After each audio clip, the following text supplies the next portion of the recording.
Rasanya yang pasti, pastinya aku bangga sekali gitu. Apalagi ketika dulu ngobrol dengan Pak Wiki, ngobrol dengan Bang Joko, dan mereka nge-present secara timeline, secara konsep, secara idea, PowerPoint, bagaimana mereka ingin mengeksekusikan universe ini.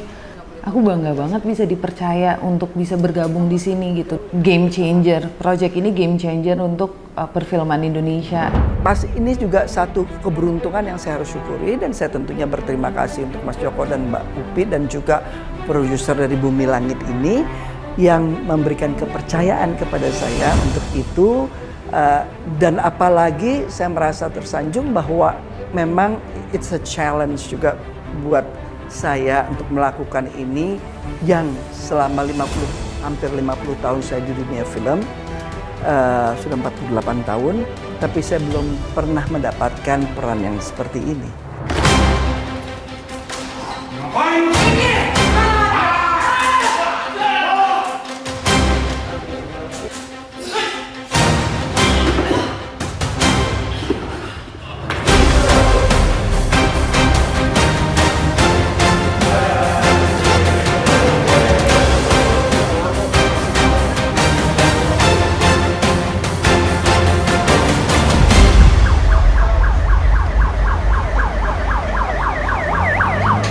Gue berusaha memahami dulu sih komik culture tuh seperti apa sih, pembaca komik tuh seperti apa sih. Terus jadi gue akhirnya lebih banyak nonton lagi film superhero yang mungkin dulu gue gak pernah tonton gitu film. Gue tuh suka mencari di YouTube gitu komen-komen para fanboy atau fangirl dari orang-orang yang suka sama film-film superhero. Apa sih sebenarnya yang mereka nikmati dari sebuah film superhero itu gitu? Apa sih yang mereka cari gitu?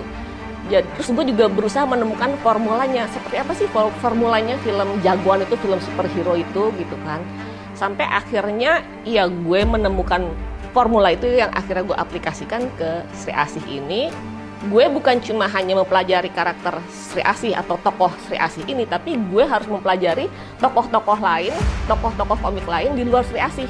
Karena mereka nanti masing-masing jadi terkonek atau nanti ada crossover gitu. Gue tuh belum pernah bikin film yang full action, maksudnya actionnya banyak. Karena itu pun makanya gue sangat involved ya untuk actionnya gitu. Jadi gue udah punya ngerancang dulu. Jadi sebelum gue ketemu sama action directornya, gue udah bikin rancangan dulu. Actionnya akan seperti apa sih Sri Asih.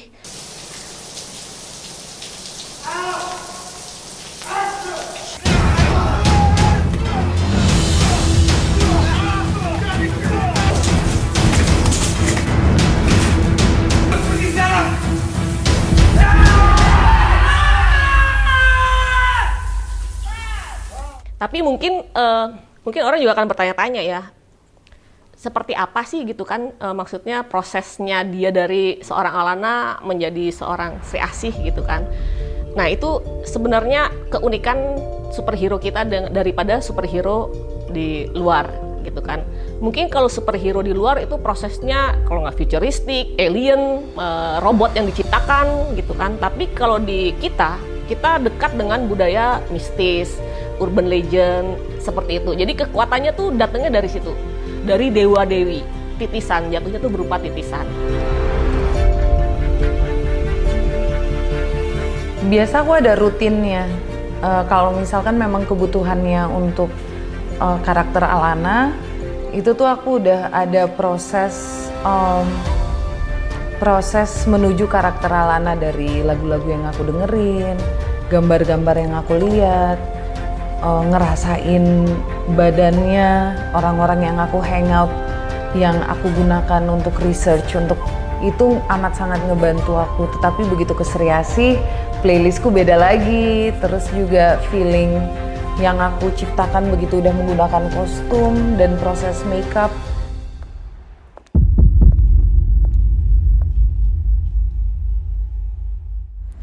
Role model sih, menurut gue Alana itu role model buat si Tangguh, dimana si Tangguh selalu look up ke Alana buat bisa jadi berani, tapi tetap si Tangguh ini punya pendirian, kekerasan itu bukan jawabannya. Nah, tapi kalau Prayogo melihat Sri Asih, dia adalah seseorang yang bisa mengganggu rencana besarnya Prayogo, yang harus disingkirkan. Apalagi sekarang dia sudah membuat sebuah kesalahan di mata Prayogo.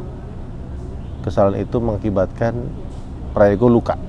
Seumur-umur tidak ada yang pernah membuat Prayogo luka.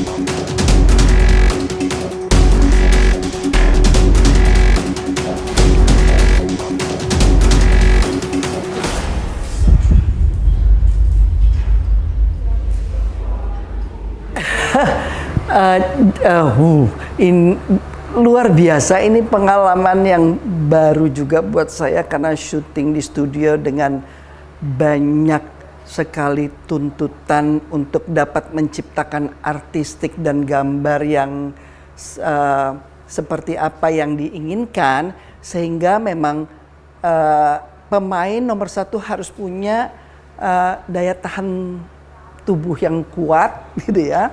Pada saat sudah selesai pengambilan gambar tuh amazed sekali gitu bahwa wow, dalam usia saya yang tidak muda, sudah hampir 65 tahun, tapi saya bisa melewati satu proses, apalagi tuntutan dari peran juga yang tidak mudah.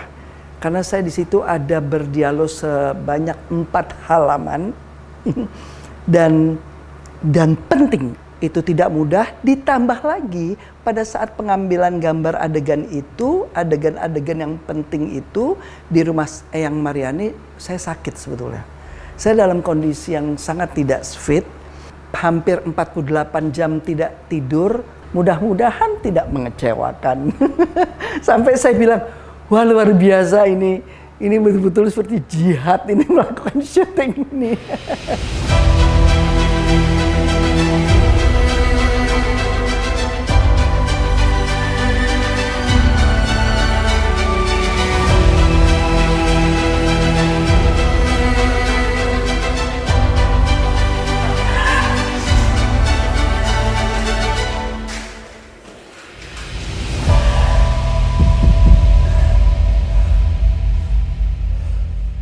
Secara topik, secara cerita, secara konflik, semuanya tuh sebenarnya yang dialami oleh masyarakat kita juga gitu. Jadi membangun dunianya lebih real sih sebenarnya gitu. Cuma ketika sudah menjadi Sri Asih, proses menjadi Sri Asihnya itu yang berbeda. Jadi itu realnya tuh hilangnya di situ. Tapi itu nanti akan jadi surprise yang menarik karena ya seperti kan banyak orang bilang, kita pengen benar-benar berasa lokalnya deh Sri Asih ini, karena di komiknya kan dia pakai kain, nanti kalian bisa lihat ketika di filmnya nanti, karena ada prosesi yang dia jalankan yang benar-benar tradisional banget gitu, dan itu emang gue dari awal cita-citakan gitu.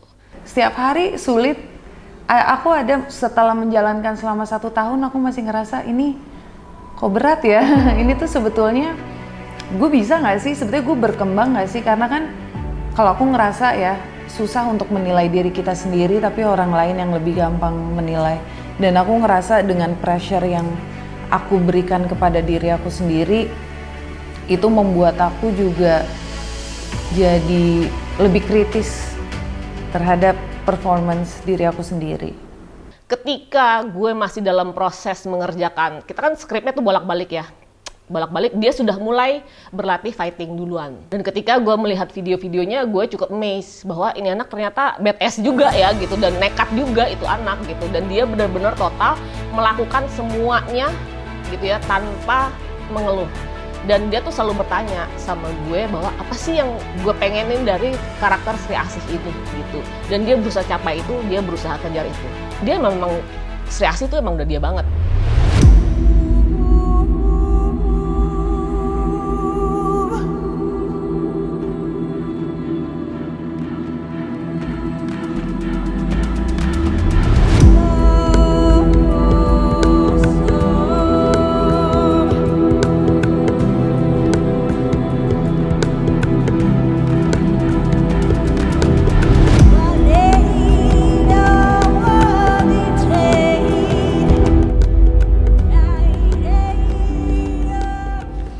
Banyak yang aku rasa ini banyak challenging secara mental ya untuk menghadapi ini setiap hari. Syuting film action aja menurutku itu udah punya tantangan tersendiri. Ya capek, tapi at the same time aku happy banget ngejalaninnya, menikmati hari day by day. Dan aku dari awal pun udah mempersiapkan mental bahwa ya ini nggak akan gampang, tapi ini gue pasti bisa lewatin. Kalau saya sih selalu mendapatkan kesulitan di mana saya memerankan seseorang ya, atau tokoh itu gitu ya, si Prayogo atau yang lain. Pasti saya nanya dulu sama direkturnya. Kayak kemarin, Pi, ini kayak gini setuju nggak?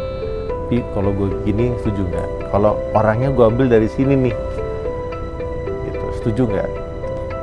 Ada 2 nama yang saya kasih ke Upi waktu itu. Pi, si ini sama ini. Boleh. Gue ambil jalannya ya. Yang satu lagi gue ambil cara ngomongnya ya. Yang tersulitnya adalah sebetulnya bisa dimainkan dengan sebetulnya beberapa sudut pandang yang berbeda mengenai Eyang Maria ini gitu. Tapi tentunya dalam hal ini ya komandannya adalah Mbak Upi, jadi saya berusaha untuk menangkap apa yang dikehendaki oleh Mbak Upi.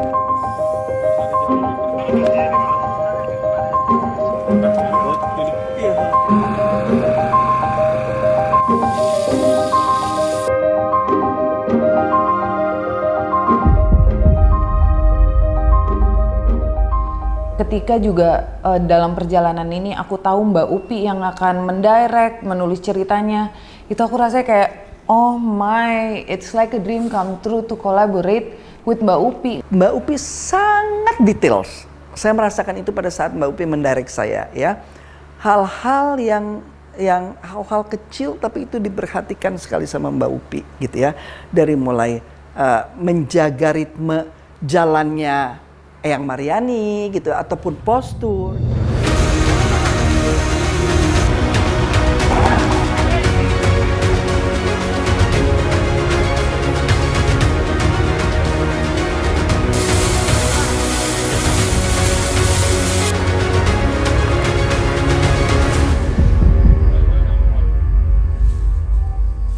Kalau di Sri Asih ini sebenarnya memang boleh dibilang lokasi cukup banyak dan cukup sulit juga didapatkan karena menyangkut ada fighting. Jadi kalau ibaratnya gini, kalau kita bikin ada satu fighting besar, sebenarnya ada satu kantor, di situ terlibat ada fighting yang sangat-sangat besar, melibatkan Sri Asih gitu kan. Kita nggak mungkin pakai set kantor beneran karena kita harus masang sling, kita nggak tahu masang slingnya di mana. Terus temboknya kan kadang temboknya harus dijejak dengan kaki. Kantor beneran kan nggak akan mungkin boleh kita lakuin seperti itu gitu kan. Jadi akhirnya kita karena tidak memadai mendapatkan lokasi-lokasi itu, kita membuat set. Jadi di Sri Asih ini banyak sekali kita membangun set besar.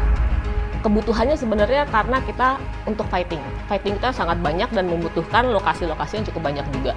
Karena tidak mungkin mendapatkan lokasi itu untuk kebutuhan fightingnya, maka akhirnya kita membangun set. Karena ketika kita bicara fighting itu banyak sekali hal-hal teknis, alat-alat teknis yang dibutuhkan gitu. Kalau harus naruh sling aja kita harus pikirin, kita nggak mungkin ngebobok tembok kantor orang gitu. Jadi memang yang sangat besar juga di Sri Asih adalah artnya untuk membangun semua set-set yang memang gue inginkan gitu. Dan untuk kebutuhan fighting yang gue inginkan. Alhamdulillah tercapai semua sih. Memang gue itu sebenarnya gini ya.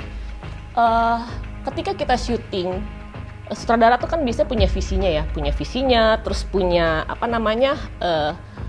mood yang pengen dia bangun, mood yang pengen dia sampaikan di film itu. Kadang itu tidak bisa gue dapatkan di lokasi-lokasi yang sudah ada. Karena kalau mood itu mungkin gue punya color palette-nya sendiri, punya tone warnanya yang gue mau sendiri. Nggak banyak tempat-tempat yang bisa gue main cat-cat gitu aja. Nggak banyak tempat yang bisa gue obrak-abrik untuk menjadi sebuah set. Jadi pada akhirnya memang mungkin boleh dibilang 80% itu kita set, kita bangun set. Jadi nanti kalau lihat di filmnya itu, mostly 80% itu kita benar-benar bangun set gitu. Dan gue sih cukup happy ya, maksudnya dengan apa yang sudah tim artistik berikan gitu, karena apa yang gue inginkan semua tercapai. akan memuaskan mata para penontonnya nanti gitu, karena memanjakan mata.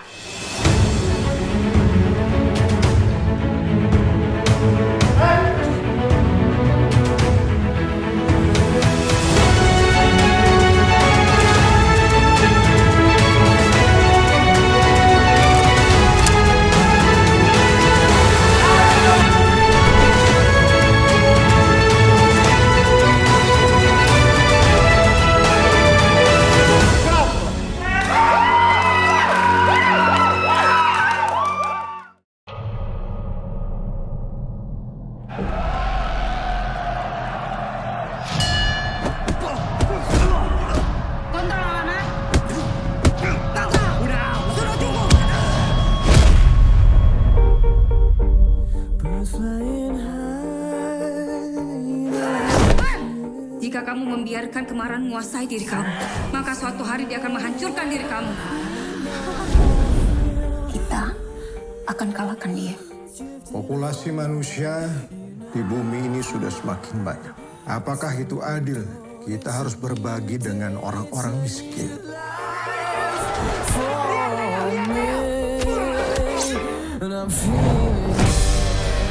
Biarin aja sesama mereka saling bunuh. Itu justru mempermudah pekerjaan kita. Kenapa Anda nggak berpihak pada Prayogo? Tidak semua orang bisa dibeli dengan uang, Nona. Mereka itu sekumpulan kecoa yang harus dibasmi. Bagaimana kalau saya menolak?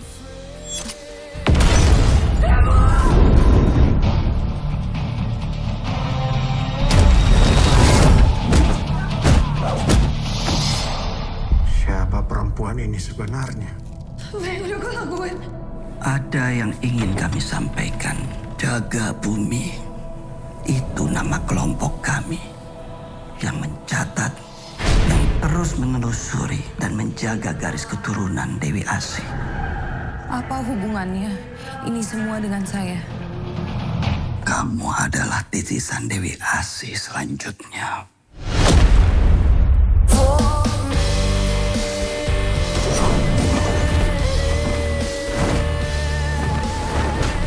Untuk ukuran perempuan, lo lumayan.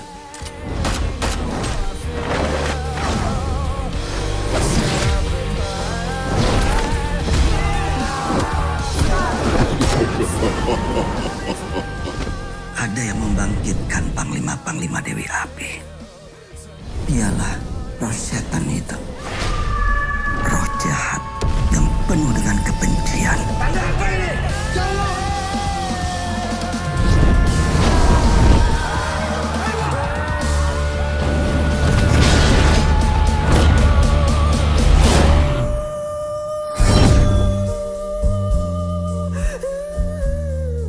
Nggak usah kaget gitu dong lihat saya.